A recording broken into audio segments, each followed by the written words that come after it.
Painless vaccine क्या है? Painless vaccine दरअसल बहुत सारे पेरेंट्स आकर ये पूछते हैं। पेनलेस वैक्सीन का अर्थ ये नहीं है कि जब बच्चे को नीडल प्रिक होगा तब भी पेन नहीं होगा।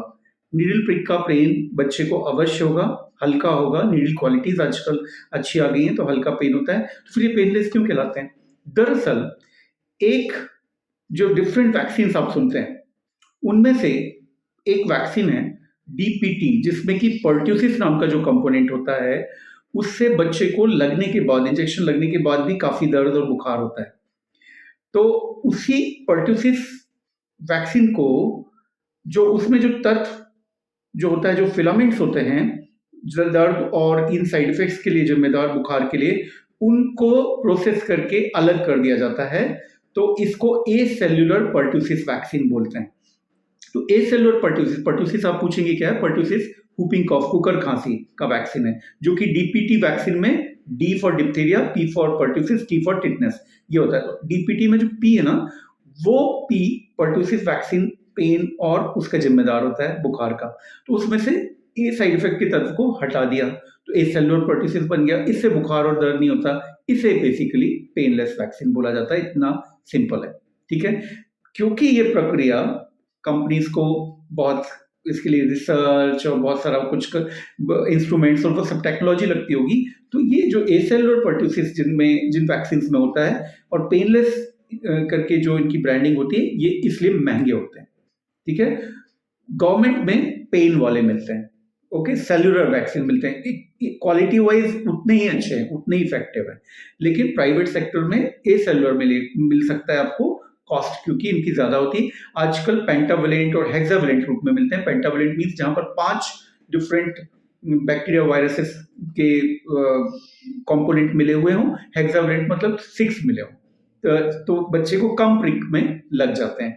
वही नहीं तो मल्टीपल प्रिक लगेंगे, है ना। तो 5 वैक्सीन एक साथ दिए जा सकते हैं। इसको इसी में ए सेल्यूलर कंपोनेंट वाला जो हो जाएगा वो पेनलेस पेंटावेलेंट कहलाएगा। इस तरह से ही चलता है।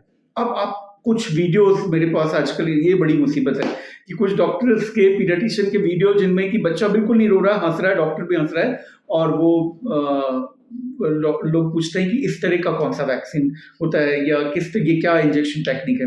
देखो, एक्चुअली मेरे पास भी जो पेशेंट आते हैं उनमें से लगभग 20-30% बच्चे उफ भी नहीं करते हैं, रोते भी नहीं इंजेक्शन लगाते समय, ठीक है। उनको ना तो फियर होता है और उनको दिमाग उनका डाइवर्ट किया जा सकता है थोड़ा सा, ये कुछ भी करके, ठीक है, तो उनको नहीं होता।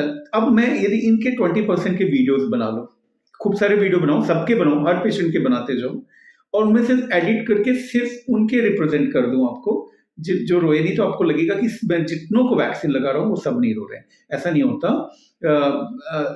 बच्चे जो हैं, कुछ बच्चे जो रोते हैं, जिनको इंजेक्शन फियर होता है, वो तो एंट्री करते साथ रोना शुरू कर देते हैं डॉक्टर के क्लिनिक पर, ठीक है।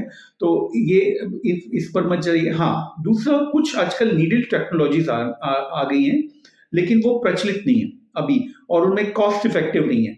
तो वो नीडल्स ऐसी हैं कि, या जो प्लंजर हैं, गन टाइप के हैं, वो इतने शॉर्ट ड्यूरेशन में इंजेक्ट करके बाहर हो जाएंगे कि पेन का एहसास ब्रेन को नहीं जाएगा। लेकिन वो अभी राइट नाउ बहुत कॉमनली अवेलेबल भी नहीं है, बहुत कॉस्टली टेक्नोलॉजीज हैं।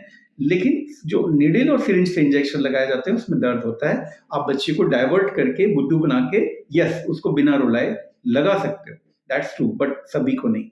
तो ये थी बात, सच्ची बात, जो वैक्सीन के विषय में। कुछ प्रश्न हो तो जरूर पूछना। और मैं पीडियाट्रिक्स की एक पूरी प्लेलिस्ट बना देता हूँ। तो पीडियाट्रिक प्लेलिस्ट, जैसे कि जो माता पिता हैं, पीडियाट्रिक प्लेलिस्ट पर क्लिक करेंगे तो उनको बच्चों से संबंधित सारे इश्यूज पर वीडियोस दिखते जाएंगे जो उनको जरूरी है। Thank you.